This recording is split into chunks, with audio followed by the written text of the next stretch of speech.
From MTN News, this is Montana This Morning. In Butte, some residents are complaining about illegal drug sales and the growth of urban blight.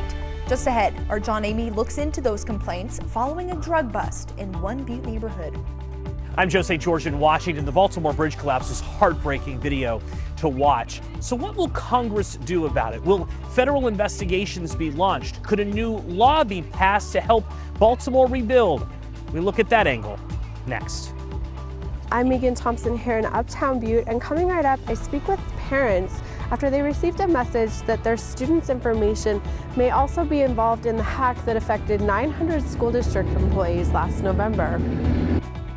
And the Three Forks School District says it's in trouble and needs help from taxpayers.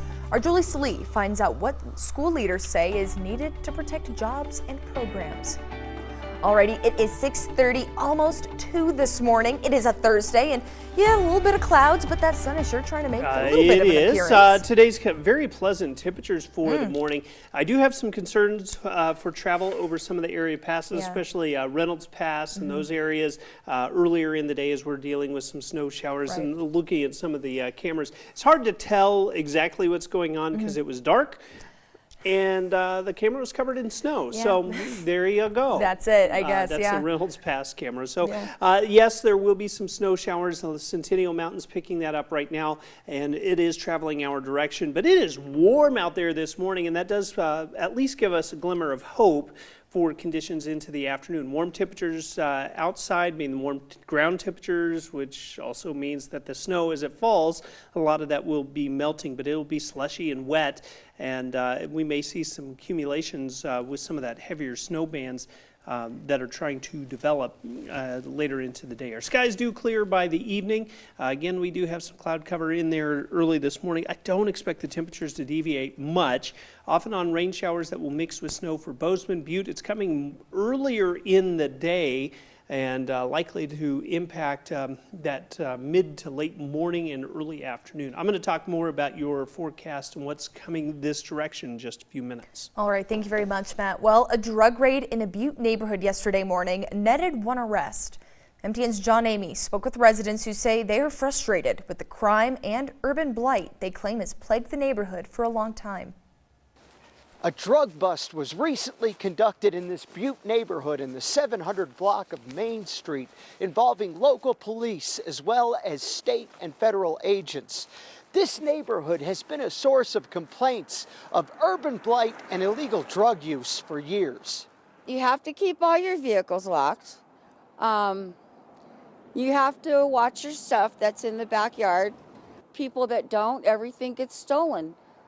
A Butte man was arrested and faces federal drug charges after a raid by the Southwest Montana Drug Task Force and agents with the Montana Division of Criminal Investigation and Homeland Security. Agents used an armored vehicle and deployed concussion grenades to make the arrest. Which they did create a loud bang and some bright flashes. And then we did use the PA system on our armored vehicle to call the individual out. The man surrendered without incident, and police assured there is no harm to the public. However, some residents say the neighborhood has been plagued with drugs and crime for years. It brings more junk vehicles. It brings more crime. I mean, how much can our little neighborhood take of people stealing from us out of garages? My life has been threatened. I have called the police for over a year and a half. Nothing gets done. Sheriff Lester said this recent arrest was the result of a long investigation, and they do act on tips from the public. I do understand the frustration of the folks in the neighborhood, but they have to understand that we have the Constitution to work with, and when we get actionable intelligence and enough to obtain a warrant, that's when we take action and make arrests. Trudy Healy makes it a point to report any suspected illegal activity to the police in order to keep her neighborhood safe. People are afraid. I'm afraid. But to do nothing invites them to do more. In Butte, John Amy, MTN News. Thank you very much, John. Now, it has only been a little more than 48 hours since the horrific bridge collapse in Baltimore, Maryland that claimed 6 lives. Now the question is, how quickly will the federal government act to start the rebuilding process of the bridge and the reopening of the port? As our Joe St. George explains, historically, Congress has come together quickly when events like this have happened, but that might not be the case this time. The bridge collapse in Baltimore isn't just a Baltimore story, it's a national story, and it raises questions about what the federal government will do to help rebuild a major transportation corridor in our country. The images, forever astounding. A major American bridge collapsing after being struck by a cargo ship. Lives lost. Transportation in a major corridor impacted for the foreseeable future. Government officials promising to rebuild. We have got to get this bridge back up. It's my intention that federal government will pay for the entire cost of reconstructing that bridge. This isn't the first time the federal government has been forced to act following a bridge collapse. In 2007, when a major bridge collapsed near Minneapolis, Congress quickly passed legislation to provide $250 million for the rebuild. The vote was unanimous, and President George W. Bush signed it into law less than a week after the collapse occurred. This time will not be as quick. For one, Congress is out of Washington until the week of April the 8th. And then there is the fact that passing any spending bill in the current political environment has become difficult. While disasters like the Baltimore bridge collapse are typically immune from the common partisan divide, funding for the war in Ukraine, the southern border, funding for Israel, and humanitarian relief in Gaza are all spending fights facing Congress when they return. The White House is, however, anticipating the funding will eventually happen. Some emergency funds may also be available right now through the Federal Highway Administration. We still don't fully know the condition of the portions of the bridge that are still standing or of infrastructure that is below the surface of the water. So rebuilding will not be quick or easy. Maryland's Democratic Senator Chris Van Hollen also hinting that the shipping company involved could potentially pay for some of the rebuild if they are found liable. When the bridge was built in the 1970s, it took 5 years and cost $60 million. It will be considerably more this time. Right now, there are no government estimates. It may very well turn out that the ship owners are liable, and that would help, cover some of the costs. Apart from the federal response, state lawmakers in Maryland are also considering their own for workers who may lose out on pay because the Port of Baltimore is temporarily closed. The president of the Maryland State Senate posting on social media Wednesday, over 15,000 in the Baltimore region rely on daily operations at the Port of Baltimore to put food on the table. We are drafting an emergency bill to provide for income replacement for workers impacted by this travesty. Joe St. George, Scripps News, Washington. And back in November, we first reported on the cyber attack on Butte schools. And now we're learning more about the impact of that attack. And now that the investigation is complete, our Megan Thompson reports some parents are not happy with the findings. Butte School District released a statement saying that student information like names, addresses, and even test scores were part of the hack that occurred last November that also included 900 school district employees. We got the phone call regarding kind of the security breach, cyber security breach with the school districts, and I think it's very concerning as far as the children's information getting out there and not really having the follow-up on the specifics and the details.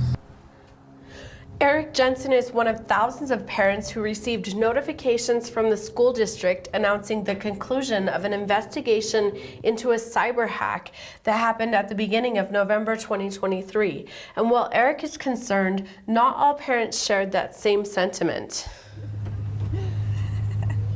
I think it is just something that in this day and age we're going to have to deal with. In the notice from the school district, student information was gleaned from documents related to certain services and mental or health information. And Mara says that she thinks the information that was hacked is something that is already easy to access. I trust the district in doing everything that they can to prevent that, and also, letting us know that it was compromised and giving us that information was very appreciated. The district says that they worked with industry-leading cybersecurity specialists, and the information that was accessed varies by individual students. And those students that are affected will receive letters detailing the specifics. In Butte, Megan Thompson, MTN News. And after the news about the cyber attack in Butte, we wondered how schools in Boseman protect staff and students from cyber attacks. Deputy Superintendent of Boseman Schools, Mike Van Vuren, says the district is constantly dealing with cyber attack attempts. He says the district has seen at least 4 just Wednesday. BSD 7 is one of 15 school districts in the nation that have received the Trusted Learning Environmental Seal of CONSUN, the Consortium of School Networking. Van Buren says the district has a robust system for building cybersecurity programming. That includes, eliminating options or vulnerabilities from people coming outside of our network, creating systems within our network that limit access according to needs of our employees and our students. And also, probably most importantly, is developing a strong plan on how do we respond to possible attacks. Van Buren says most of these attacks come from outside of the country and are targeting staff. But he says the district is always ready to protect faculty and student information. And voters in Three Forks are being asked to help the school district in the May election. As our Jolie Silly reports, school officials say a levy is needed to keep programs and to keep teachers. Teachers here in Three Forks say the school is the heartbeat of the community, a close-knit school district with kindergarten through 12th grade all under one roof. But a limited budget and a high cost of living is driving some of these teachers out the door. I would like us to just not be stressing every year about whether or not we can pass a levy for teacher salaries or to pay the electric bill. Sandra Cutler has been teaching at Three Forks schools for 21 years now. In that time, she's seen many changes. The most recent, a $25 million renovation, which is now complete, giving them an additional 38,000 square feet. Comfortable space for teachers to teach and students to learn. We've really diversified what we were able to give our students for a district our size. We'll now offer much more opportunities in terms of dual credit and clubs. But now, some of these opportunities are at risk. If the levy doesn't pass, the ultimate impact will be larger class sizes, less individualized help. According to Superintendent Rhonda Uthlot, possible budget cuts would also affect support staff, including custodians. Even student organizations and sports teams would be affected.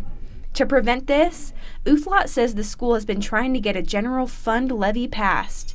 The proposed levy would raise $680,388 for property taxpayers. That comes to $46.31 a year per $100,000 assessed value. So if your house is assessed at $300,000, you'd pay an additional $138.93 a year. The money would be used to ease the projected budget shortfall due to the rising cost of utilities and general operations of the school. The levy will even help raise teachers' pay, which currently starts at $36,610 a year. I'm sad to say that as of yesterday, I think we had our 6th resignation. Sandra Cutler says if they can't get the levy passed and increase teacher pay, the school will continue to struggle to recruit and retain teachers. You know, it really is something that weighs on teachers when every year we're kind of wondering if we can do it this year. And I think about the time and energy we could spend, planning and hoping for the future. That would be a dream for me.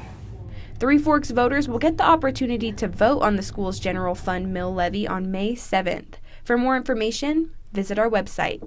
In Three Forks, Jolie Silly, MTN News.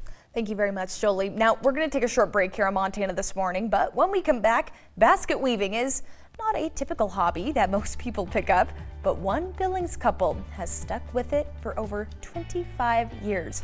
We're going to have that story, plus a look at that forecast when we come back.